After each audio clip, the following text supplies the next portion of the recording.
Hello, everybody. I'm John Haring. I'm head of compliance at Wilqo. Prior to that, I was with Ellie Mae / ICE for about 13 years, leading all the regulatory changes there. I'm Rob Jewett. I'm the Chief Operating Officer with NewFed Mortgage. And Christina Mallard. I'm the Director of Administration for the Residential and Consumer Lending Department at Cape Cod 5. Hi, guys. I'm Andrew Panagos. I'm the former CEO and president of Go Mortgage out in Columbus, Ohio. Thrilled to be here. Awesome. Thank you, everybody. I'm going to start off with Chrissy. Where do you see technology, specifically within the LOS space, evolving, or how do you see it evolving over the next 5 years? Well, I think it's constantly evolving. And, it's interesting because if we think back, a few years, even automated AUS and what that looked like, it was very scary. And then day one certainty and all of that. And it was like, it can't work. We can't give them our passwords. And, so what's coming next? There's, AI is a huge topic right now. There's automation, which is so important. And really, how can we use technology so that we're improving our customer experience? We're building additional efficiencies into our process.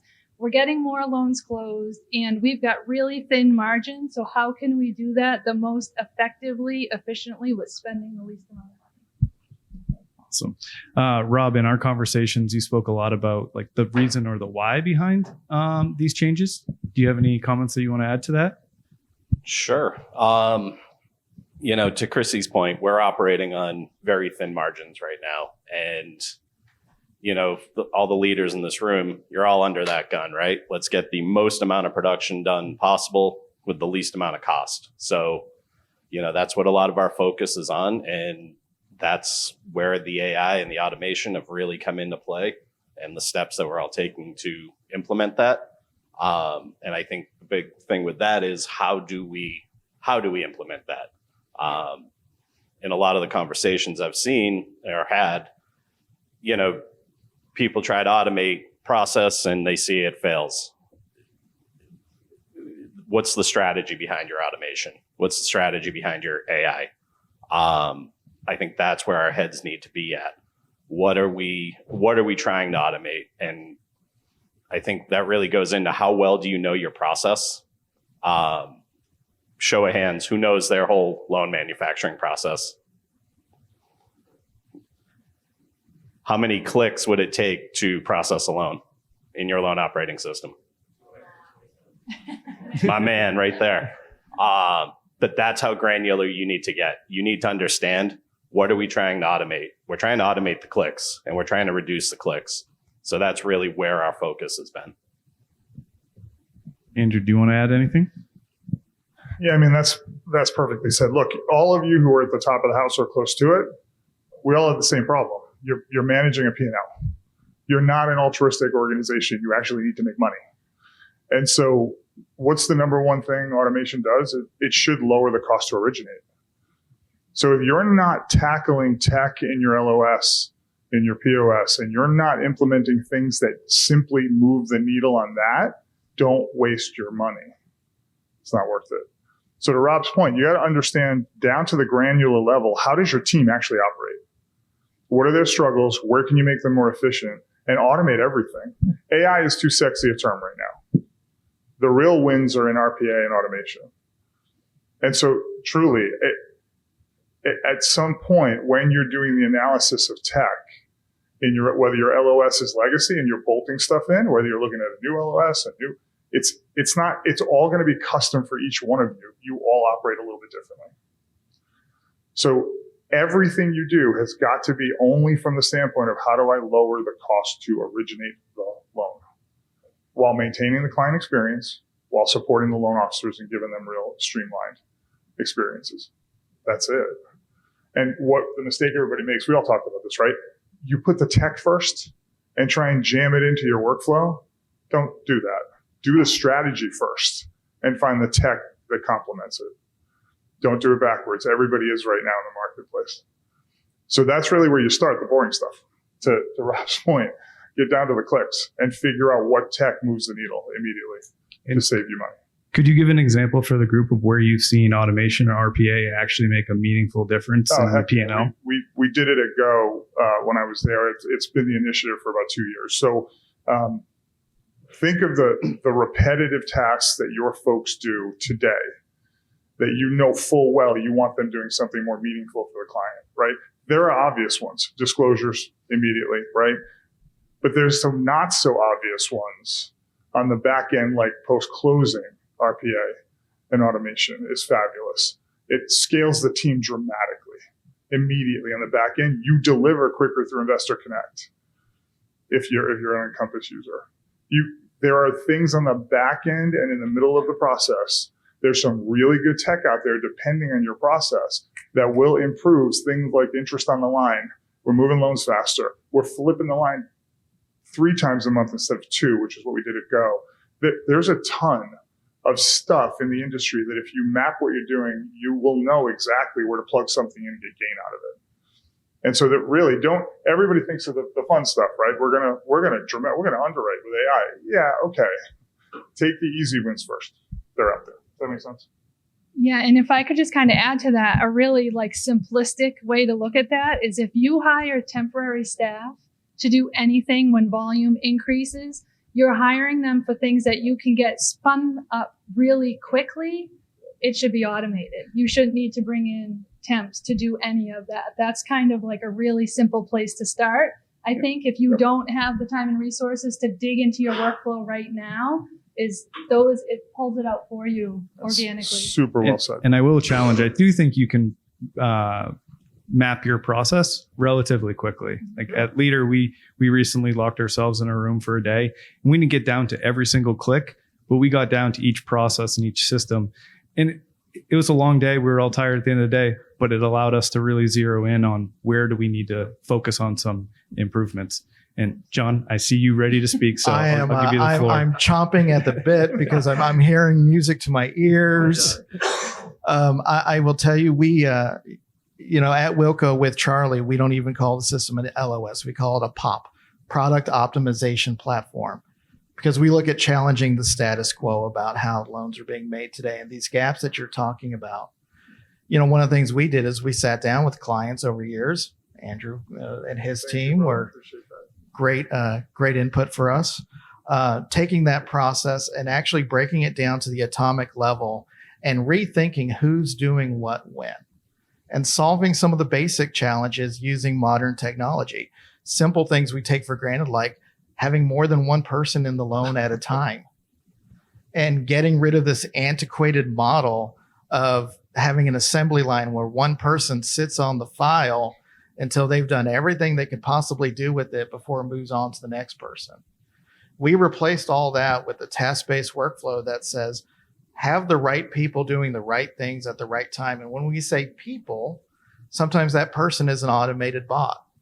When you break down the work into those smaller atomic components, you start farming out what you need your highest paid resources for versus what you don't.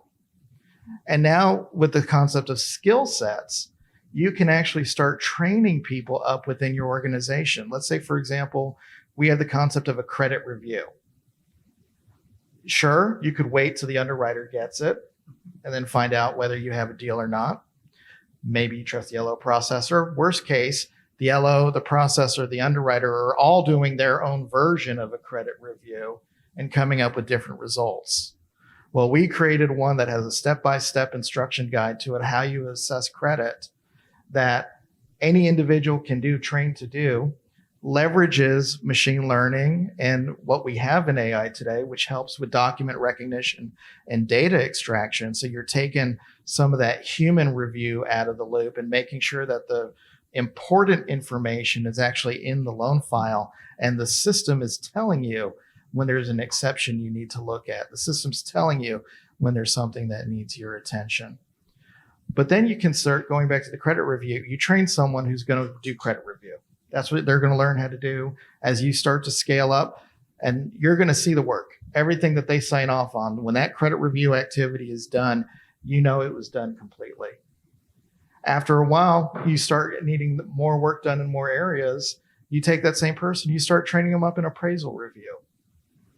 So there's a way of kind of taking what we've done this whole time, and instead of relying on 2 or 3 key individuals who have to own it all and become bottlenecks for it all, How do we get that process a little more smooth out so it's being done while you're still in the initial contact with the consumer, while it's still getting ready for underwriting, but you're also not wasting an underwriter's time because all the pre-work is done before it gets to them. Yeah, and that's a great point. I mean, we're talking about role convergence, right? At the end of the day, we're trying to automate the mundane. We're trying to automate 80% of what you see in the manufacturing process today. And you want those 20% really focused on, I call it the gray, but the really important parts of the loan process. And if you take that 80-20 rule, when you break apart your process, you're going to see it to the point earlier of what's that low hanging fruit you can automate today. We automated, we put in an OCR that checks closing docs when they come back in to make sure everything is signed and dated and the dates match the dates on the documents. Super exciting stuff, but it has saved a tremendous amount of time because prior to that, we would have somebody spending 3 hours a day reviewing closing documents when they'd come in. So we just gave that person 3 hours of time back that now we're able to leverage in other areas. So, that's the approach we take in this. And we've talked a fair amount about our own P&Ls, our own process, our own people. But at the end of the day, we're solving for client expectations or for consumers, and their expectations are evolving. So I'm curious if any of you have any thoughts on where you've seen that shift in the market. Yeah, I mean, look, strategically, there is no lender that ever comes to me or any of you and says, you know what, I really like a longer process and I'd like the client to be more in the dark. It's ridiculous, right? And so my philosophy has been simple. I think a lot of folks agree with me on this panel. We're pushing as much tech. There's automation for the sake of the P&L and corporate, which is phenomenal, but we're pushing a lot of tech to the front of the process, to the sales teams and their support system. Why? To get the client an immediate gratification, right? You guys have seen the numbers. Have you seen these surveys that are up by Gallup? Your next 3 biggest waves of aged millennials that are coming into peak home buying age trust all of us at a 12% clip. That's the data. I didn't make it up. Please Google it. They trust loan officers and salespeople in this business at a 12% clip. You know what they trust? The internet. And they're able to go get rates anytime they want them now. And so merging that experience for them, along with the LO becoming a trusted advisor through those experiences, is crucial to hanging on to those clients and getting them to refer you out as well.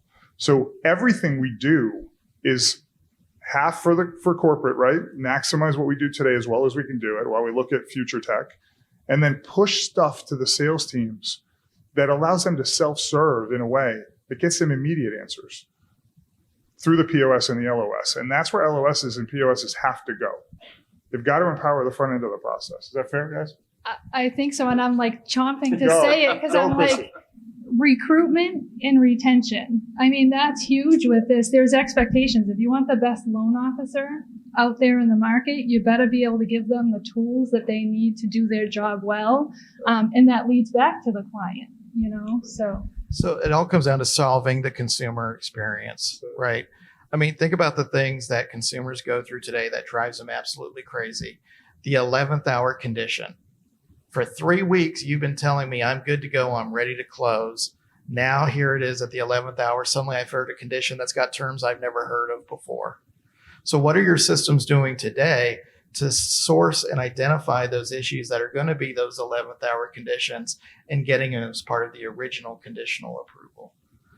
The secret of the success for me in the future is not going to be which system comes out and has the snazziest automated pre-approval process. The pre-approval is only as good as your ability to close the loan and close it well. So it's got to solve the entire process, and it's got to balance efficiency with that human touch. You start thinking about maybe the processor is not a processor anymore.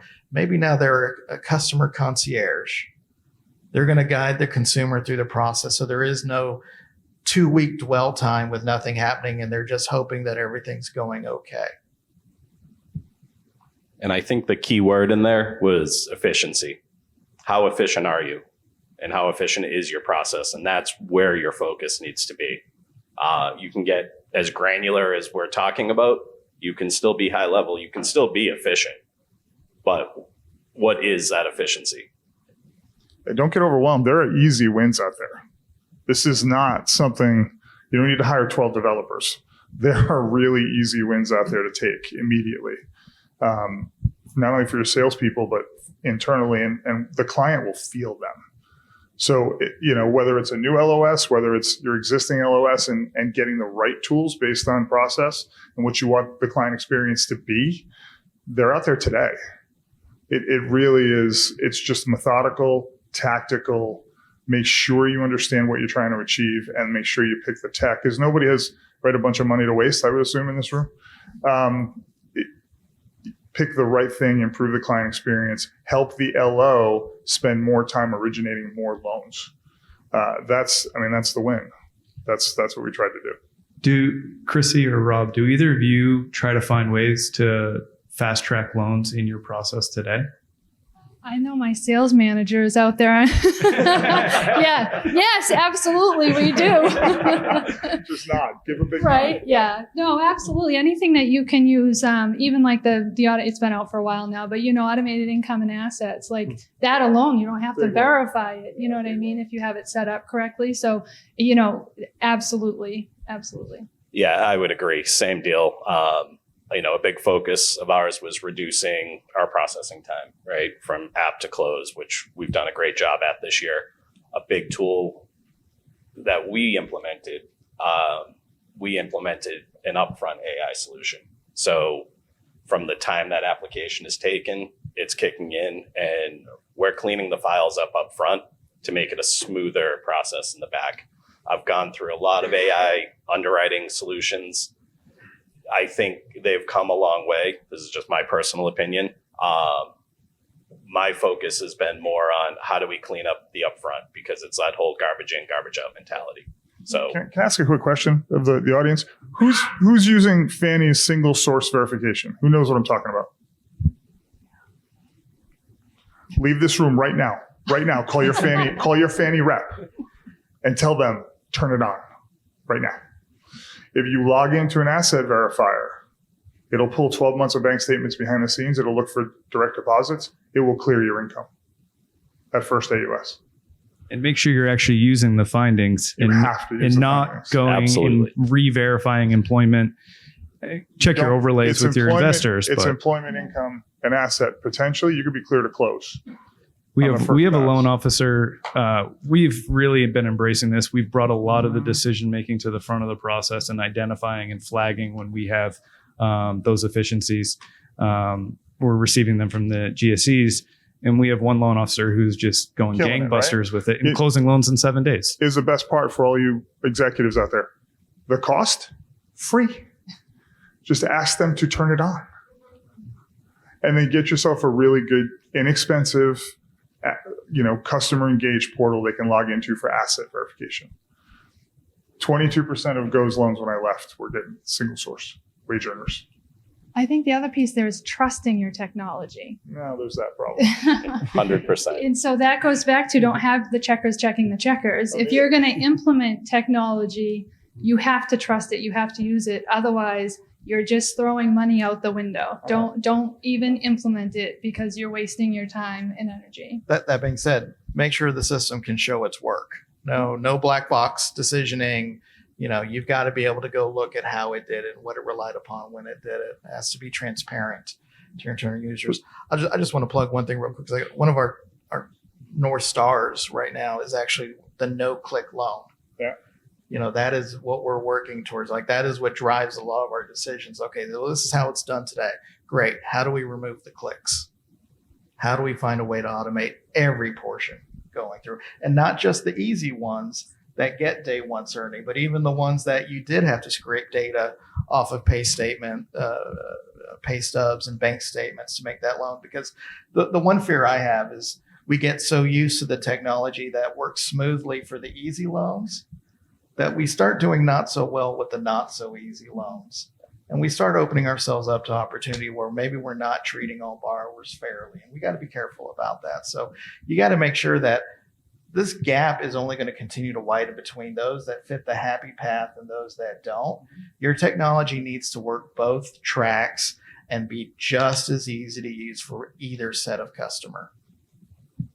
I was going to say, I know we're short on time, but to your point, I look at it like it's like a train or a bus, right, on the tracks. So what's that event that triggers all of these other things to happen?